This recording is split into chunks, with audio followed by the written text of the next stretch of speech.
ऐ इंसान, गुरूर ना करना अपने रोजगार पर, क्योंकि यह रोजगार है हमें किसी भी वक्त अपना फल दिखा सकता है। एक मूर्तिकार था।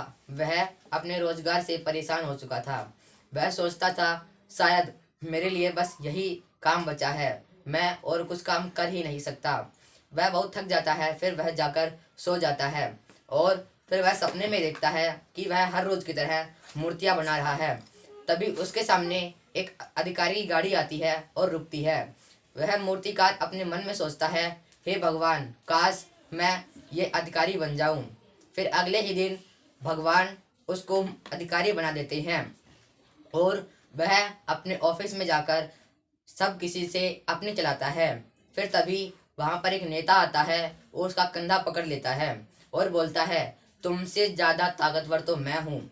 फिर वह जो अधिकारी बना हुआ मूर्तिकार था, वह अपने मन में सोचता है कि हे भगवान, मुझसे ज्यादा ताकतवर तो यह नेता है, मुझे ये नेता बना दो। फिर वह अगले ही दिन नेता बन जाता है और वह नेता बनकर गाड़ियों में बैठकर अपने भाषण के लिए जाता है। और जब वह वहाँ पर जाता है तो उसका वहाँ पर सम्मान किया जाता है, उस पर मालाएं डाली जाती हैं। जब वह भाषण के लिए खड़े होते हैं तो वहाँ पर सूरज की चमक इतनी ज़्यादा थी कि वह वहाँ पर नहीं खड़ी हो पाए और बेहोश हो गई।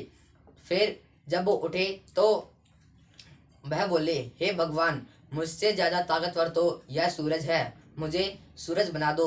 फिर भगवान अगले ही दिन उसे सूरज बना देते हैं। वह सूरज बन गया था, लेकिन अब जब वह सोच रहा था कि मैं अब सब पर अपना प्रकोप जमाऊंगा, तभी वह एक किसान को देखता है। वह किसान अपने खेत में बिना किसी डर के खेती कर रहा होता है।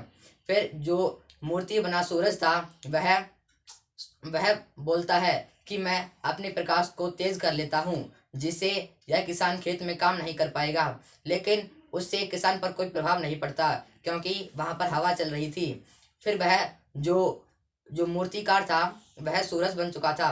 वह उसने सोचा, हे भगवान, मुझे अब हवा बना दो।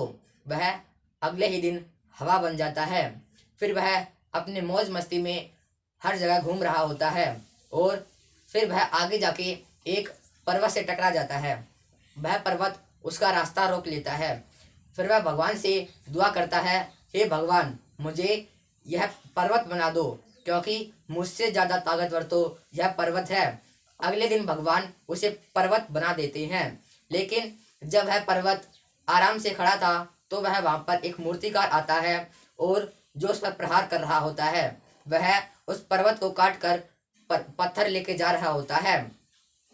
फिर वह पर्वत बना मूर्तिकार अपने मन में सोचता है कि मुझसे ज्यादा ताकतवर तो यह मूर्तिकार है, मुझे मूर्तिकार बना दो। तो ऐसे उसकी नींद टूट जाती है और वह बोलता है कि हमें अपने रोजगार पर वह नहीं करना चाहिए, क्योंकि जो हम कर रहे हैं वही सबसे अच्छा है। शायद किसी को यह काम भी नहीं मिलता। तो आपको अपने रोजगार पर ऐसा नहीं करना चाहिए कि मेरा रोजगार अच्छा नहीं चल रहा, मेरा रोजगार खराब है, मैं सबसे निचला स्तर का हूँ। क्योंकि अगर कोई काम है, उसको चालू होने में थोड़ा समय लगता है। आज थोड़ा चालू होगा, फिर थोड़ा और, थोड़ा और, थोड़ा और, तो ऐसे कर करके वह अगले दिन आपका सबसे अच्छा रोजगार बनेगा। क्योंकि अगर कोई भी हम रोजगार चालू करते हैं तो वह सबसे पहले उसके बारे में कोई नहीं जानता। फिर जब वह थोड़ा पॉपुलर होता है तो उसके बारे में लोग जानने लग जाते हैं, फिर आपका फायदा होता है। तो यह थी एक छोटी सी कहानी जो हमें सिखाती है कि हमें अपने रोजगार पर कभी भी शंका नहीं जमानी चाहिए, क्योंकि हमारा रोजगार ही एक ऐसी चीज है जो हमें खाने के लिए देता है। तो आपको अपने रोजगार पर कभी ईर्ष्या नहीं करनी चाहिए।